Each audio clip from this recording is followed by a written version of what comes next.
ഭാവിയിൽ നല്ലൊരു അമ്മയാകാനാണ് ആഗ്രഹം. പഠിച്ചിട്ടോ? പഠിച്ച് നല്ലൊരു അമ്മയാകണം. അമ്മയാകാനാണ് നീ പഠിക്കാൻ വരേണ്ട കാര്യമില്ലല്ലോടി. അയ്യോ, പഠിക്കാതിരുന്നാ ഞാൻ എനിക്കുണ്ടാകുന്ന കുഞ്ഞുങ്ങളെ എന്തോ എടുത്തിട്ട് വെച്ച് പഠിപ്പിക്കും. അവളെ മൂത്ത മോനെ ടീച്ചർ വന്ന് ട്യൂഷൻ എടുക്കുമോ? അവനാ പഠിക്കാൻ മണ്ണ പഠിക്കാൻ മണ്ടനാ അവന്. അവിടെ ഇരുന്നേ. അവൻ നല്ല ട്യൂഷൻ വിടുതി അവനെ. നമുക്ക് ഈ കണക്ക് പിടിക്കാം. ഇല്ലാത്ത കണക്ക് കൊണ്ട് വരും. 6ന്റെ പട്ടിക ചൊല്ലിയേ. 1 6 6 2 6 മീനച്ചിൽ 6 പമ്പ 6. എന്ത് പടി പറയുന്നേ? പമ്പ് 2 6. പക്ഷെ ഇത് വല്ലാത്ത കഷ്ടമാണല്ലോ. ഇതൊക്കെ എങ്ങനെ പഠിപ്പിച്ചു ടീച്ചറെ? ഒന്നിന്റെ പറയാവോ? അല്ല, പിന്നെ വണ്ടിന് പോണം. പോട്ടുവാ, പെട്ടെന്ന് പോട്ടുവാ. പോ. അയ്യോ, നീ 8ന്റെ പറയാടാ. അവളെ പോയത് നിമിത്തം എന്റെ നെഞ്ചിട്ടെ ഒരൊട്ടെ ഇരിക്കട്ടെ. ഒരു 16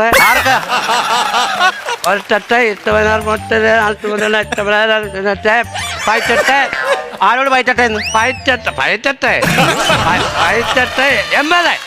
ഇരി 80 എനിക്ക് ആരത്? ഹലോ, വനജ ടീച്ചറേ. എന്റെ ചാക്കോ സാറേ, ഞാൻ വസന്ത ടീച്ചറാണ്. ഞാൻ പലവട്ടം ഞാൻ പറഞ്ഞു. അല്ല, വസന്ത ടീച്ചർ രണ്ടിലും വായാണല്ലോ. എന്റെ വാലിരിക്കുന്ന വല്ലതും കേൾക്കും ടീച്ചർ സാറ് കേട്ടാ. വെച്ചിട്ട് പോയൊന്ന്. ഒരു കഷ്ടമെന്ന് പറയുന്നേ. നിങ്ങൾ അടുത്ത വിഷയത്തോടും ബയോളജി ടീച്ചറെ വിളിച്ചേ. ഓ, നീ അത് കേൾക്കാതെ പോയിക്കോ. വേണിച്ച് ബയോളജി പഠിക്കാം. ടീച്ചർ കയറി നീ ഇടയ്ക്കിടയ്ക്ക് ഇറങ്ങി പോരുത്. ഇല്ല. ആപ്പിളിൽ ഏറ്റവും കൂടുതൽ വിറ്റാമിൻ അടങ്ങിയിരിക്കുന്ന എവിടാ പറഞ്ഞേ? തൊലിക്കല്ലേ? എന്നോടാണോ? അതിന്റെ തൊലിക്കല്ലേ? ആ, കറക്റ്റ് ഉത്തരം. ഇരുന്നേ, കേട്ട് പണിയിടിയായിരുന്നു പറയുന്നത് കേട്ടവൻ. നമുക്ക് അടുത്ത വിഷയം എടുക്കാവേ. ഹിസ്റ്ററി. കേരളത്തിൽ എത്ര ജില്ലകളുണ്ട്? ആരാ ജില്ല? പറ. ഞാനോ? അല്ലെന്തോ അനന്ത് പറ. അനന്ത് വന്ന ഒരു ജില്ല. ഞാനല്ല പറയാ. നീ പറയാനാ പറഞ്ഞത് അവള്. 15. 15? 14 കഴിഞ്ഞൊരു ജില്ലയുണ്ട് സാറേ. അതേ ജില്ല? ദുംതനക്കട ജില്ലയല്ലേ? അതൊരു ജില്ലയല്ലേ? എന്തോ ഇല്ല. അവിടെ ഒരു പാട്ടും പഠിച്ചോണ്ട് വന്നിരിക്കുക. ചെമ്പും ഉരുകിച്ചേർന്ന് നിർമ്മിക്കുന്ന ലോക സങ്കരം ഏത്? അറിയത്തില്ല. അറിയത്തില്ല. ഓട്. ഓട്. അവിടെ കയറി പോരാണ്ടാണ് അവിടെ. പിന്നെന്തുവാ ടീച്ചറെ? അറിയത്തില്ലെങ്കിൽ ഓടുന്ന് പറഞ്ഞ വെങ്കല എഴുതി വെക്കാത്. കേക്കാൻ വേണ്ടി ഇറങ്ങിയോടെ. ഒരു രക്ഷയില്ല രണ്ടെണ്ണം കൊണ്ട്. നിങ്ങൾ എന്തുപോലും പഠിക്കാൻ എന്തുപോലും പുറമോട്ടാ. ശാസ്ത്രമേളയ്ക്ക് പോയിട്ടും ഇല്ല. വേറെ വല്ലതും കഴിവുണ്ടോ? യൂത്ത് ഫെസ്റ്റ് അടുത്ത മാസം വരുന്നു. ചേർന്നിട്ടുണ്ടോ? ടീച്ചറെ, ഒരു കാര്യം ചോദിക്കട്ടെ, ഒരു സംശയം. യൂത്ത് ഫെസ്റ്റിവലിനെ നമ്മള് ജനറൽ കോളേജിൽ ചേരാൻ പറ്റുമോ? ഈ ചോദ്യ ഉത്തരങ്ങള് ജനറൽ കോളേജോ? നിനക്ക് അറിയാവുന്ന വിഷയത്തിൽ കയറി പിടിയിടി. നീ അറിയാവുന്ന വിഷയത്തിൽ നീ ഇതിനകത്ത് ചേർന്നായിരുന്നു. ഉപന്യാസ മത്സരത്തിനകത്ത് ചേർന്നോ? ഉപന്യാസത്തിന് ഞാൻ പേര് കൊടുത്തിട്ടുണ്ട്. Good morning teacher. ടീച്ചർ എന്നെ താമസിച്ചേ. ഓ, ബൈപ്പാസ് ബ്ലോക്ക് ആയിരുന്നടാ. അയ്യോ, അത് വെച്ചോണ്ടിരിക്കരുത്. ഞങ്ങളുടെ പേരപ്പിനെ പോലെ വന്ന 3 സർജറി കഴിഞ്ഞപ്പ. നീ എന്താ പറഞ്ഞോണ്ട് വരുവാടാ? ഞാൻ കാറി വന്നപ്പോ ബൈപ്പാസ് ബ്ലോക്ക് ആയിരുന്നു. അതാ താമസിച്ചത്. റോഡിലോ? പിന്നെ റോഡിലെ കാര്യം പറഞ്ഞല്ല. ടൂറിന് പോയ കുട്ടികളെല്ലാം വന്നപ്പോ ബാക്കിയുള്ള കുട്ടികളൊക്കെ എങ്ങോട്ട് പോയി? ശാസ്ത്രമേളയ്ക്ക് തിരുവല്ല പോയില്ലയോ? ശാസ്ത്രമേളയാണ് തിരുവല്ലയില്. ഞാൻ പോയില്ല. എന്താ വന്നേ? ഞാൻ കഴിഞ്ഞ പ്രാവശ്യം ഞങ്ങളുടെ പപ്പ ഗൾഫിൽ നിന്ന് വന്നപ്പോ ഞാൻ അവിടെ പോയതാ. അമ്മക്ക് പറ്റിയ ഒരു സെലക്ഷനും ഇല്ല അവിടെ. അത് വസ്ത്രമേളയാടാ, ഇത് ശാസ്ത്രമേള.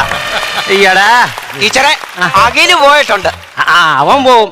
അവൻ എന്തായാലും പഠിക്കാൻ എടുക്കാനല്ലെങ്കിലും നിങ്ങളുടെ കാര്യത്തിനൊക്കെ അവന് ഭയങ്കര ഇഷ്ടമാണ്.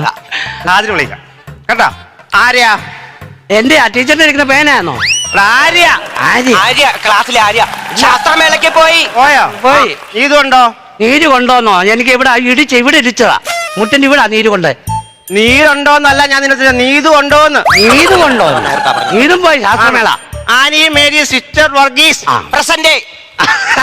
നിന്നോട് എനിക്ക് സ്നേഹവും ബഹുമാനം എല്ലാം ഉണ്ടടി. കഴിഞ്ഞ വട്ടം ഡി എ വന്നപ്പോഴേ ഇത്രയും പേര് കേട്ടപ്പോൾ ഡി വിചാരിച്ചു ഇത്രയും കുട്ടികൾ ഇവിടെ ഉണ്ടെന്നുള്ളത്. സ്നേഹവും ബഹുമാനൊക്കെ എപ്പോഴും നിന്നോടുണ്ട് കേട്ടാ. 25 പേര് വിട്ടുണ്ട് ഇറങ്ങിയേക്ക്. അഞ്ജലി ഉണ്ടോ? അഞ്ജലി ഉണ്ടോന്നോ? അഞ്ജലി ഇല്ലെങ്കിൽ ചിലപ്പോ അത് ആയൂര് കിട്ടും. സാധനം എന്തുവാ?